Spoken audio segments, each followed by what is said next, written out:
Hi, this is Neha and welcome to my YouTube channel इतिहास की NCERT. हम लोग आज पार्ट 6 महाजनपद की ओर के बारे में पढ़ेंगे। इसके पहले हम लोगों ने 5 चैप्टर्स कंप्लीट कर लिया है। आज हम लोग पार्ट 6 पढ़ेंगे, जिसमें हम लोग महाजनपद के बारे में पढ़ेंगे।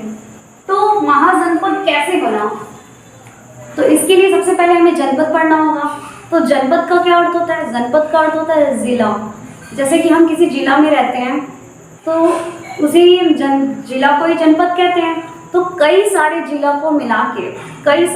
मिला के एक महाजनपद बनता है। तो सबसे पहले जनपद का शाब्दिक अर्थ है जन की बसने की जगह। जन का मतलब क्या होता है? जन का मतलब होता है लोग, यानी कि लोगों की बसने की जगह, अर्थात ऐसा भूखंड यानी कि भूमि का ऐसा हिस्सा जहाँ कोई जन बस जाता है। मतलब जहाँ पे कोई लोग बसते हैं, कई सारे समूह में लोग बसते हैं, ऐसे जगह को हम जनपद कहते हैं। इसके बाद महाजनपद प्राचीन काल यानी कि बहुत समय पहले, जैसे कि अभी के समय में नहीं बात कर रहे, प्राचीन काल में जो छोटे छोटे जिले थे, जो जनपद थे, उन्हें मिलाकर एक महाजनपद बना था। ठीक, जैसे कि जनपद जो होते थे, जो जिला होता था, वो अपनी शक्ति और सामर्थ्य के आधार पर, जितनी उनके पास शक्ति होती थी, सामर्थ्य के आधार पे अधिक महत्वपूर्ण हो गए थे। जिसके पास जितनी शक्तियां होती थी, जितना सामर्थ्य होता था, इससे भी अधिक महत्वपूर्ण होते जा रहे थे। इसके बाद बौद्ध पुस्तक है अंगुत्तर निकाय। बौद्ध पुस्तक अंगुत्तर निकाय में 16 महाजनपदों का उल्लेख मिलता है, जिसमें 2 प्रकार के राज्यों का उल्लेख मिलता है, जिसमें 14 राजतंत्र थे और 2 गणतंत्र था। ठीक, 16 महाजनपद में 14 क्या है? 14 राजतंत्र और 2 गणतंत्र है। 14 राजतंत्र, इसमें राज्य का अध्यक्ष राजा होता था। जो राजतंत्र होता था, इसमें राजा शासन करता था। राजतंत्र में राजा का शासन होता था, जिसमें से 14 राजतंत्र में पहला था अंग, दूसरा मगध, तीसरा काशी, चौथा कौशल, पांचवा वत्स, छठा चेदी और 7वां है कुरु, 8वां पांचाल, 9वां सूरसेन, 10वां मत्स्य, 11वां अवंती और 12वां है अस्मक, 13वां गांधार, 14 है कंबोज। इस तरह से 14 राजतंत्र थे। इसके बाद 14 राजतंत्र हो गए। 16 महाजनपद में 14 थे राजतंत्र और 2 है गणतंत्र। और 2 गणतंत्र में कौन कौन से थे? और गणतंत्र में राजा का शासन नहीं होता था। राजतंत्र में राजा शासन करता था, लेकिन गणतंत्र में राजा का शासन ना होके गण या संघ का शासन होता था, जिसमें 2 गणतंत्र हैं। पहला है वज्जी और दूसरा है मल्ल। ये दोनों गणतंत्र थे। और फिर से इसको डिफाइन कर दे रहे हैं।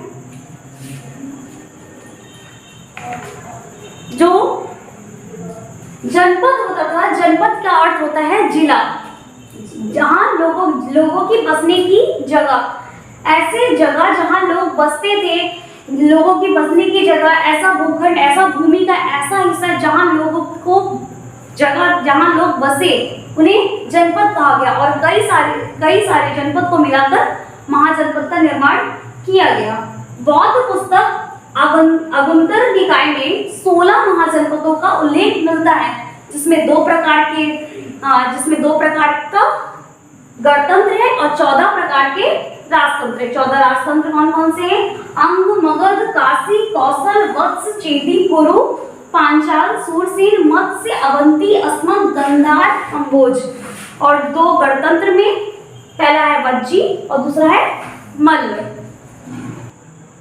इन 14 राजतंत्र में जो मुख्य राजतंत्र थे, जिसमें काशी, कौशल, वत्स और अवंती, ये 4 जो राजतंत्र, इन 4 राजतंत्र को मिलाकर एक बड़ा साम्राज्य, जिसे हम मगध साम्राज्य के नाम से जानते हैं, मगध साम्राज्य की स्थापना हुई थी। जिसमें पहला है काशी, कौशल, वत्स और अवंती, इन 4 राजतंत्र को मिला के मगध साम्राज्य की स्थापना की गई थी। ठीक है, राजतंत्र क्या है? जिसमें राजा का शासन होता है। गणतंत्र क्या है? जिसमें राजा का शासन ना होके किसी संघ या गण का शासन होता है। इसके बाद अगली हेडिंग है प्रशासन, समाज और लोगों के जीवन में बदलाव।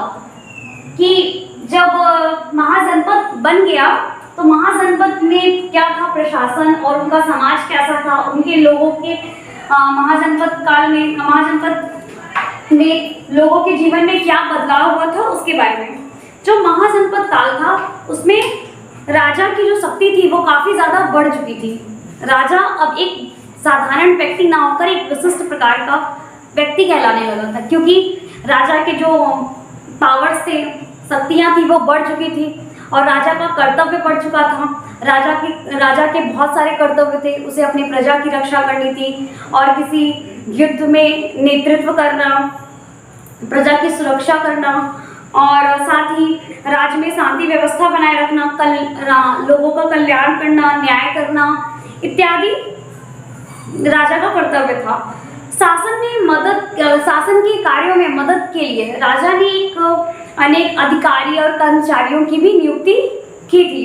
इसके साथ ही राजा की प्रवृत्ति अपने राज्य को बढ़ाने की थी, इसलिए उन्होंने बड़ी बड़ी सेनाएं भी रखी थी और राजा सेना का प्रमुख होता था और सेना में सबसे युद्ध में संचालन का कार्य राजा का होता था। इसके बाद राजा अपनी आय के लिए कर वसूला करता था और व्यापार से भी, जब राजा कोई व्यापार होता था उससे भी आय जो प्राप्त होती थी वो राजा के हिस्से में आती थी और व्यापार के द्वारा आय प्राप्त होती। इस समय वस्तुओं की खरीद और बिक्री रुपए पैसे से होने लगी थी। रुपया पैसा अब चलने लगा था। बड़ी बड़ी सड़कों से व्यापार में काफ़ी ज़्यादा मदद हो रही थी। ठीक है, जैसे ईरान, मध्य एशिया, दक्षिण पूर्व एशिया से व्यापारी भारत आने लगे थे। शिल्पकार और व्यापारियों ने व्यापार के विकास के लिए समूह के लिए संगठन भी बनाया था।